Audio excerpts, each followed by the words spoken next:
In a town in Persia there dwelled two brothers, one named Qasim, the other Ali Baba.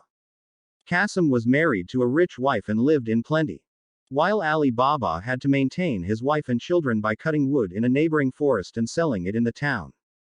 One day, when Ali Baba was in the forest, he saw a troop of men on horseback, coming toward him in a cloud of dust. He was afraid they were robbers, and climbed into a tree for safety.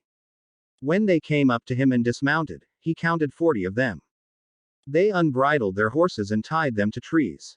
The finest man among them, whom Ali Baba took to be their captain, went a little way among some bushes, and said, "Open sesame."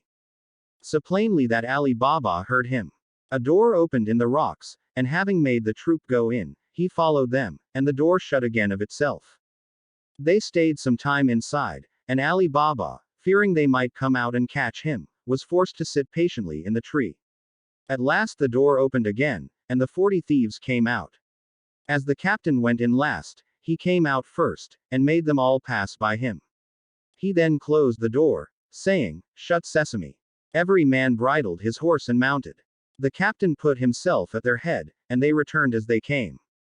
Then Ali Baba climbed down and went to the door concealed among the bushes, and said, "Open sesame." It flew open. Ali Baba, who expected a dull, dismal place, was greatly surprised to find it large and well lighted, hollowed by the hand of man in the form of a vault, which received the light from an opening in the ceiling. He saw rich bales of merchandise, silk brocades, all piled together, and gold and silver in heaps, and money in leather purses. He went in and the door shut behind him. He did not look at the silver, but brought out as many bags of gold as he thought his asses, which were browsing outside, could carry. He loaded them with the bags, and hid it all with fagots. Using the words, "Shut sesame," he closed the door and went home. Then he drove his asses into the yard, shut the gates, carried the money bags to his wife, and emptied them out before her. He bade her to keep the secret, and he would go and bury the gold. "Let me first measure it," said his wife. "I will go and borrow a measure off someone, while you dig the hole." So she ran to the wife of Qasim and borrowed a measure. Knowing Ali Baba's poverty, the sister was curious to find out what sort of grain his wife wished to measure, and artfully put some suet at the bottom of the measure. Ali Baba's wife went home and set the measure on the heap of gold, and filled it and emptied it often, to her great content. She then carried it back to her sister, without noticing that a piece of gold was sticking to it, which Qasim's wife perceived directly whilst her back was turned. She grew very curious, and said to Qasim when he came home, "Qasim, your brother is richer than you. He does not count his money, he measures it." He begged her to explain this riddle, which she did by showing him the piece of money and telling him where she found it. Then Qasim grew so envious that he could not sleep, and went to his brother in the morning before sunrise. "Ali Baba," he said, showing him the gold piece, "you pretend to be poor and yet you measure gold." By this Ali Baba perceived that through his wife's folly Qasim and his wife knew their secret, so he confessed all and offered Qasim a share. "That I expect," said Qasim, "but I must know where to find the treasure, otherwise I will discover all, and you will lose all." Ali Baba, more out of kindness than fear, told him of the cave, and the very words to use. Qasim left Ali Baba, meaning to be beforehand with him and get the treasure for himself. He rose early next morning, and set out with 10 mules loaded with great chests. He soon found the place, and the door in the rock. He said, "Open sesame." And the door opened and shut behind him. He could have feasted his eyes all day on the treasures, but he now hastened to gather together as much of it as possible. But when he was ready to go he could not remember what to say for thinking of his great riches. Instead of sesame, he said, "Open barley," and the door remained fast. He named several different sorts of grain, all but the right one, and the door still stuck fast. He was so frightened at the danger he was in that he had as much forgotten the word as if he had never heard it. About noon the robbers returned to their cave, and saw Qasim's mules roving about with great chests on their backs. This gave them the alarm. They drew their sabers, and went to the door, which opened on their captains saying, "Open sesame." Qasim, who had heard the trampling of their horses' feet, resolved to sell his life dearly, so when the door opened he leapt out and threw the captain down. In vain, however, for the robbers with their sabers soon killed him. On entering the cave, they saw all the bags laid ready, and could not imagine how anyone had got in without knowing their secret. They cut Kasim's body into 4 quarters, and nailed them up inside the cave, in order to frighten anyone who should venture in, and went away in search of more treasure. As night drew on, Kasim's wife grew very uneasy, and ran to her brother-in-law, and told him where her husband had gone. Ali Baba did his best to comfort her, and set out to the forest in search of Kasim. The first thing he saw on entering the cave was his dead brother. Full of horror, he put the body on one of his asses, and bags of gold on the other 2, and, covering all with some fagos, returned home. He drove the 2 asses laden with gold into his own yard, and led the other to Kasim's house. The door was opened by the slave Morgiana, whom he knew to be both brave and cunning. Unloading the ass, he said to her, "This is the body of your master, who has been murdered, but whom we must bury as though he had died in his bed. I will speak with you again, but now tell your mistress I am come."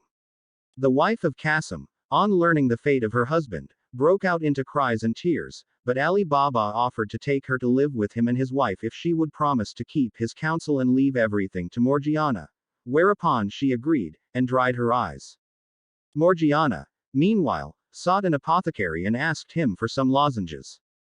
"My poor master," she said, "can neither eat nor speak, and no one knows what his distemper is." She carried home the lozenges and returned next day weeping, and asked for an essence only given to those just about to die. Thus, in the evening, no one was surprised to hear the wretched shrieks and cries of Kasim's wife and Morgiana, telling everyone that Kasim was dead. The day after, Morgiana went to an old cobbler near the gates of the town who opened his stall early, put a piece of gold in his hand, and bade him to follow her with his needle and thread. Having bound his eyes with a handkerchief, she took him to the room where the body lay, pulled off the bandage, and bade him to sew the quarters together, after which she covered his eyes again and led him home. Then they buried Kasim, and Morgiana his slave followed him to the grave, weeping and tearing her hair, while Kasim's wife stayed at home uttering lamentable cries. Next day she went to live with Ali Baba, who gave Kasim's shop to his eldest son. The 40 thieves, on their return to the cave, were much astonished to find Kasim's body gone and some of their money bags. "We are certainly discovered," said the captain, "and shall be undone if we cannot find out who it is that knows our secret. 2 men must have known it. We have killed one, we must now find the other. To this end one of you who is bold and artful must go into the city dressed as a traveler, and discover whom we have killed, and whether men talk of the strange manner of his death. If the messenger fails he must lose his life, lest we be betrayed." One of the thieves started up and offered to do this, and after the rest had highly commended him for his bravery he disguised himself, and happened to enter the town at daybreak, just by Baba Mustafa's stall. The thief bade him good day, saying, "Honest man, how can you possibly see to stitch at your age?" "Old as I am," replied the cobbler, "I have very good eyes, and will you believe me when I tell you that I sewed a dead body together in a place where I had less light than I have now?" The robber was overjoyed at his good fortune, and, giving him a piece of gold, desired to be shown the house where he stitched up the dead body. At first Mustafa refused, saying that he had been blindfolded. But when the robber gave him another piece of gold he began to think he might remember the turnings if blindfolded as before. This means he succeeded. The robber partly led him, and was partly guided by him, right in front of Kasim's house, the door of which the robber marked with a piece of chalk. Then, well pleased, he bade farewell to Baba Mustafa and returned to the forest. By and by Morgiana, going out, saw the mark the robber had made, quickly guessed that some mischief was brewing, and fetching a piece of chalk marked 2 or 3 doors on each side, without saying anything to her master or mistress. The thief, in the meantime, told his comrades of his discovery. The captain thanked him, and bade him to show him the house he had marked. But when they came to it they saw that 5 or 6 of the houses were chalked in the same manner. The guide was so confounded that he knew not what answer to make, and when they returned he was at once beheaded for having failed. Another robber was dispatched, and, having won over Baba Mustafa, marked the house in red chalk. But Morgiana being again too clever for them, the second messenger was put to death also. The captain now resolved to go himself, but, wiser than the others, he did not mark the house, but looked at it so closely that he could not fail to remember it. He returned, and ordered his men to go into the neighboring villages and buy 19 mules, and 38 leather jars, all empty except one, which was full of oil. The captain put one of his men, fully armed, into each, rubbing the outside of the jars with oil from the full vessel.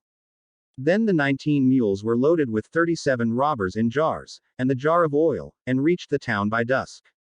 The captain stopped his mules in front of Ali Baba's house, and said to Ali Baba, who was sitting outside for coolness, "I have brought some oil from a distance to sell at tomorrow's market, but it is now so late that I know not where to pass the night, unless you will do me the favor to take me in."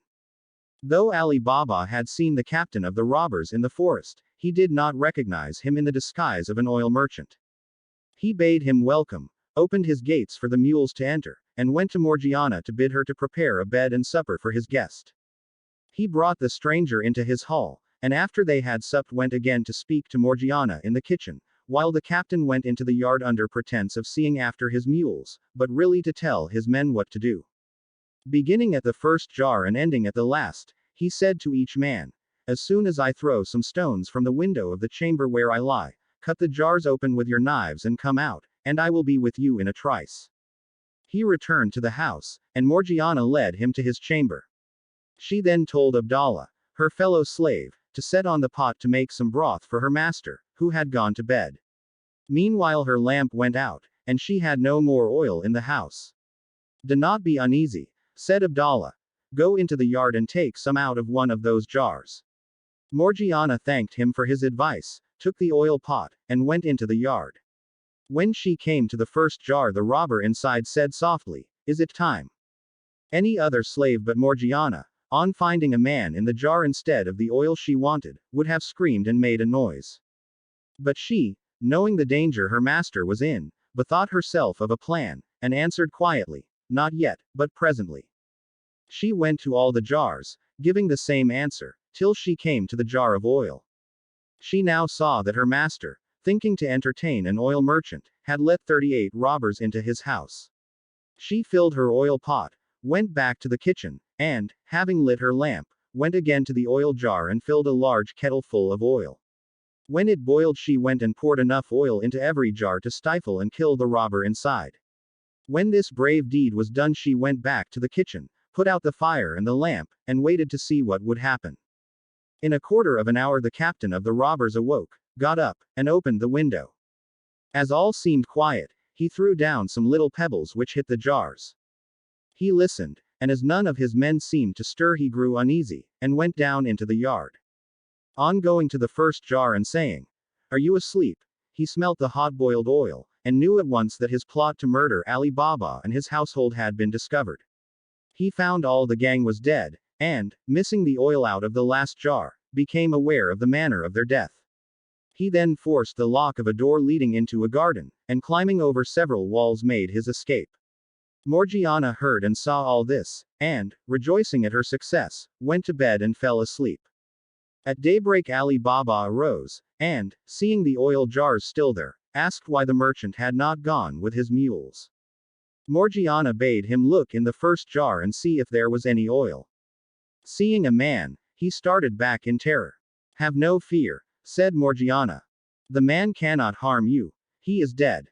Ali Baba, when he had recovered somewhat from his astonishment, asked what had become of the merchant. "Merchant," said she, "he is no more a merchant than I am." And she told him the whole story, assuring him that it was a plot of the robbers of the forest, of whom only 3 were left, and that the white and red chalk marks had something to do with it. Ali Baba at once gave Morgiana her freedom, saying that he owed her his life. They then buried the bodies in Ali Baba's garden, while the mules were sold in the market by his slaves. The captain returned to his lonely cave, which seemed frightful to him without his lost companions, and firmly resolved to avenge them by killing Ali Baba. He dressed himself carefully, and went into the town, where he took lodgings in an inn. In the course of a great many journeys to the forest he carried away many rich stuffs and much fine linen, and set up a shop opposite that of Ali Baba's son. He called himself Khaja Hassan, and as he was both civil and well dressed he soon made friends with Ali Baba's son, and through him with Ali Baba, whom he was continually asking to sup with him. Ali Baba, wishing to return his kindness, invited him into his house and received him smiling, thanking him for his kindness to his son. When the merchant was about to take his leave, Ali Baba stopped him, saying, "Where are you going, sir, in such haste? Will you not stay and sup with me?" The merchant refused, saying that he had a reason. And on Ali Baba's asking him what that was, he replied, "It is, sir, that I can eat no victuals that have any salt in them." "If that is all," said Ali Baba, "let me tell you that there shall be no salt in either the meat or the bread that we eat tonight." He went to give this order to Morgiana, who was much surprised. "Who is this man," she said, "who eats no salt with his meat?" "He is an honest man, Morgiana," returned her master, "therefore do as I bid you." But she could not withstand a desire to see this strange man, so she helped Abdallah to carry up the dishes, and saw in a moment that Khaja Hassan was the robber captain, and carried a dagger under his garment. "I am not surprised," she said to herself, "that this wicked man, who intends to kill my master, will eat no salt with him, but I will hinder his plans." She sent up the supper by Abdallah, while she made ready for one of the boldest acts that could be thought on. When the dessert had been served, Khaja Hassan was left alone with Ali Baba and his son, whom he thought to make drunk and then to murder them. Morgiana, meanwhile, put on a head dress like a dancing girl's, and clasped a girdle round her waist, from which hung a dagger with a silver hilt, and said to Abdallah, "Take your tabor, and let us go and divert our master and his guest." Abdallah took his tabor and played before Morgiana until they came to the door, where Abdallah stopped playing and Morgiana made a low courtesy. "Come in, Morgiana," said Ali Baba, "and let Khaja Hassan see what you can do," and turning to Khaja Hassan, he said, "She's my slave and my housekeeper." Khaja Hassan was by no means pleased, for he feared that his chance of killing Ali Baba was gone for the present, but he pretended great eagerness to see Morgiana, and Abdallah began to play and Morgiana to dance. After she had performed several dances, she drew her dagger and made passes with it, sometimes pointing it at her own breast, sometimes at her master's, as if it were part of the dance. Suddenly, out of breath, she snatched the tabor from Abdallah with her left hand, and, holding the dagger in her right hand, held out the tabor to her master. Ali Baba and his son put a piece of gold into it, and Khaja Hassan, seeing that she was coming to him, pulled out his purse to make her a present, but while he was putting his hand into it, Morgiana plunged the dagger into his heart. "Unhappy girl!" cried Ali Baba and his son, "what have you done to ruin us?" "It was to preserve you, master, not to ruin you," answered Morgiana. "See here," opening the false merchant's garment and showing the dagger.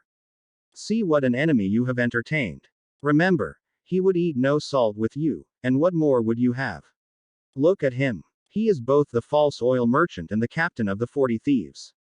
Ali Baba was so grateful to Morgiana for thus saving his life that he offered her to his son in marriage, who readily consented, and a few days after, the wedding was celebrated with greatest splendor. At the end of a year, Ali Baba, hearing nothing of the two remaining robbers, judged they were dead, and set out to the cave. The door opened on his saying, "Open sesame." He went in, and saw that nobody had been there since the captain left it. He brought away as much gold as he could carry, and returned to town. He told his son the secret of the cave, which his son handed down in his turn, so the children and grandchildren of Ali